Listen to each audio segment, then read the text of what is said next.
October the 9th, 1947, during Malaysia's pre-independence era, a mass murder occurred on a train, killing 11 people and injuring 10 others. Today, we're going to take a look at the infamous murder on a Malayan express.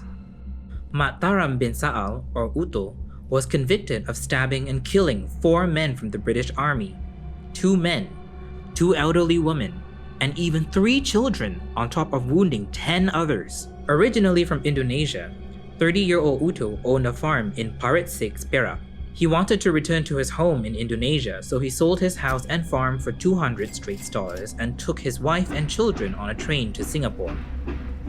When he arrived in Singapore, he found out that he couldn't afford the ferry tickets home. Uto became depressed and stayed awake for 2 days, but eventually, he decided to return to Perak. On October 9, 1947, Uto and his family took the train to KL, where he remained quiet throughout most of the journey. While 4 men from the British Army were having their dinner in the train's restaurant car, Uto walked in, pulled out a pocket knife, and started stabbing them.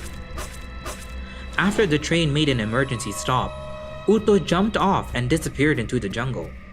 Under a bridge near the railway tracks, he stabbed a homeless man. Uto then ran into a kongsi hut near Sungai Tangkas, where he then killed another man, as well as 2 elderly women and 3 children, wounding 9 other people in the process before fleeing. Hundreds of police officers were involved in the search for him in the jungle around Bangi, but he was never found. Uto went on a 145-kilometer march to his home in Parit 6, Perak, and finally arrived 36 hours later. Upon reaching his house, the police were already waiting to question him. He was asked why he had returned, since it was thought that he was on his way to Sumatra. He said that he had no money for the trip and was on his way back home. However, after a fight with a Chinese boy who had spilled tea on him, he was pushed out of the train, leaving his wife and children behind on board. Uto was then brought to the Sabak Bernam police station, where he said that he couldn't remember anything that happened after he was pushed off the train. However, one of the policemen who read about the train killing suspected that Uto was behind it. Uto was detained in Teluk Anson and charged with murder. On May 4, 1948, he was declared mentally unsound while committing the murders and was therefore found not guilty under the law.